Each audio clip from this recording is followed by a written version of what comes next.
Hey, I'm John F. Gately. Thanks for joining us.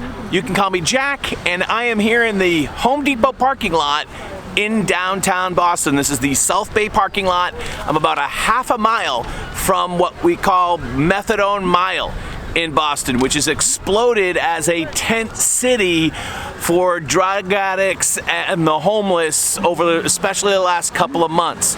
I just drove through there, took some B-roll. I'll be putting some B-roll behind my comments in today's video.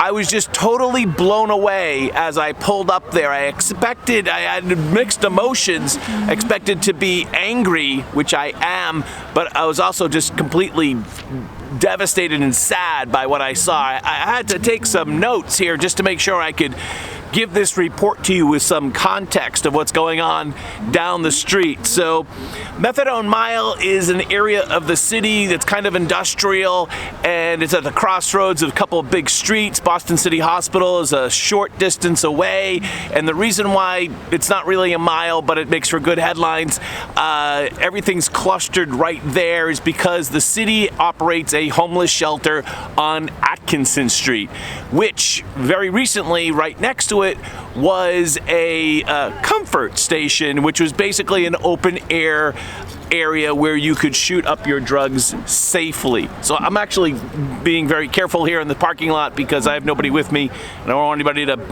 come up from behind me, but this guy's giving me the heads up. Thanks a lot.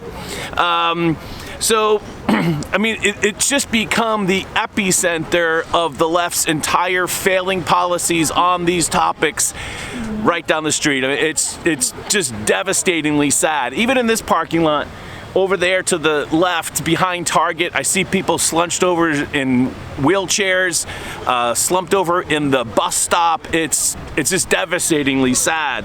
And this year, there's been 10,000 police calls to the Methadone Mile area on Southampton Street and Atkinson Street so far this year alone. This is a very small area, maybe 2 or 3 blocks. That's about it. 10,000 calls. In 2019, there was a fight between a correctional officer who was going to his job, and the jail is at the end of Atkinson Street, and the folks that live on Atkinson Street, on the street. And maybe I have some footage of that, paste that up here if I have it for you. The food bank, the Greater Boston Food Bank, which feeds the hungry in the city, is located on the other end of the street, at the end of Topeka Street, which is just 2 blocks away. And they're very, very upset because they cannot get their trucks in and out to feed the hungry. I mean, there's literally a conflict between feeding the hungry and allowing homeless folks to live on the street and occupy the street in a way that the streets are impassable. Yesterday, there was a 3-tent fire right on Southampton Street. Now, fortunately, or unfortunately, for whatever you want to think about, the headquarters of the fire department is literally across the street. For the whole city, it's literally across the street, so the response time was pretty quick. Can't get it any quicker than that.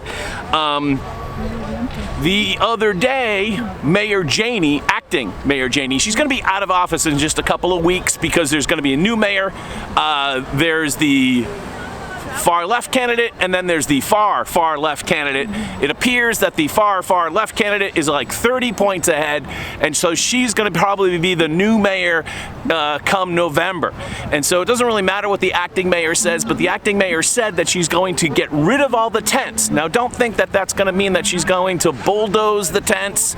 That's not going to happen. She literally said that enforcement is going to be the last thing she does, and that won't happen until there's alternative housing for the folks that live there. There's been talk about moving them to a hotel in Revere, moving them to another hotel nearby, even putting them in the extra space at the jail that they no longer use to house immigration detainees because they discontinued their contract with ICE, of course. The only thing that's really going to solve this on the short term is the cold weather. It's now late October here. It's a beautiful 65-degree day in Boston, but it's getting chilly. November, December around the corner. I'm not really sure that everyone's going to move off the street just because of the cold. You can hear the sirens in the background. I don't know where they're going, but it wouldn't surprise me if they're going right down the street. It's just a disaster. I mean, it's basically Boston's miniature LA, miniature Skid Row. I've seen this area before. I've traveled through this intersection, gone to that McDonald's dozens of times, probably too many, and gotten gas at that gas station. I've never, ever seen anything like this. Born in Boston. I don't live in the city right now, but man, this is just devastatingly sad and gets you angry at the same time. Complete and absolute failure of the policies here in the city to control homelessness, to control drug addiction, to provide treatment. It's just a complete and absolute disaster. Hey, I'm John F. Gately. Thanks for watching. You can call me Jack. Behind enemy lines here in beautiful Massachusetts. Bye-bye.